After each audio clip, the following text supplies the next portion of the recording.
Chers amis de la langue française, bonsoir les amis di Giulio, les amis di Giulio de l'Italie et de tout le monde.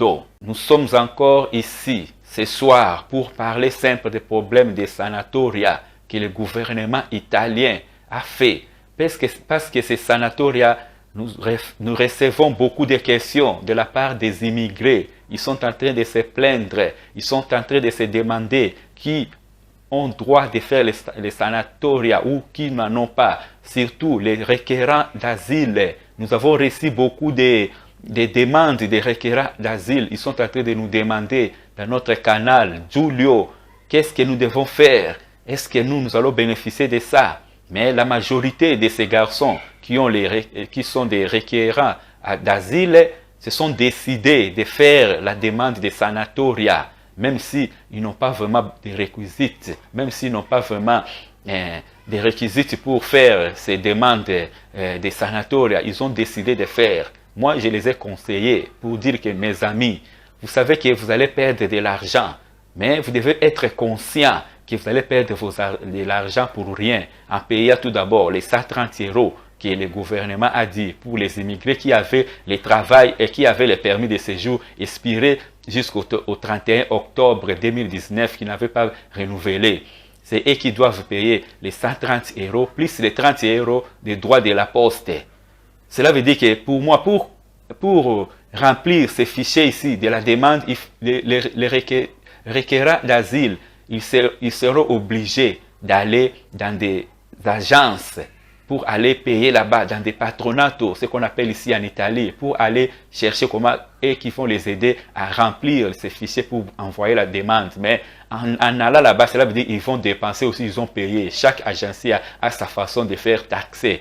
Alors, cela signifie que les garçons, les requérants d'asile, chacun risque de perdre, de dépenser de 400 à 500 € pour faire envoyer sa demande.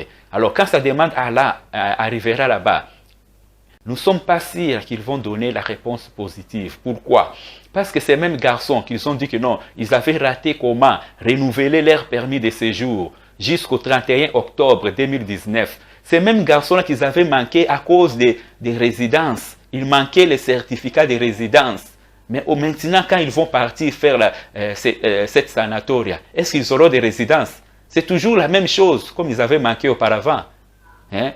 Pour moi, ils devaient leur dire de faire, mais sans payer. Parce que ces mêmes garçons ici, ils avaient déjà dépensé d'autres sommes d'argent. Maintenant, ça c'est vraiment la loi de, comment je peux dire, de do ut des, comme on dit à latin. Que je vous donne comme vous me donnez. Mais ça, c'est l'autofinancement. Les bénéficiaires, ce n'est pas les immigrés qui sont les bénéficiaires, non. Les bénéficiaires sont les autres. Les immigrés vont seulement dépenser de l'argent, le peu qu'ils ont, ils vont dépasser ça.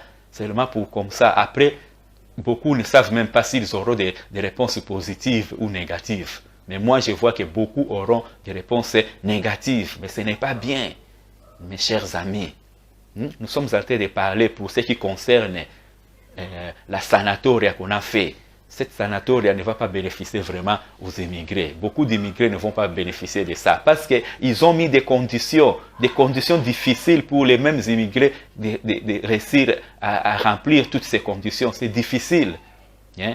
Sur 600 000 immigrés qui sont en train de parler qu'on doit les régulariser. Mais sur 600 000, à mon avis, je pense seulement que 4 000 qui auront un peu accès à ça. Mais tout le reste, cela veut dire que le reste là, ils vont payer seulement leur argent pour rien. Ils vont dépenser 400, 600, 800.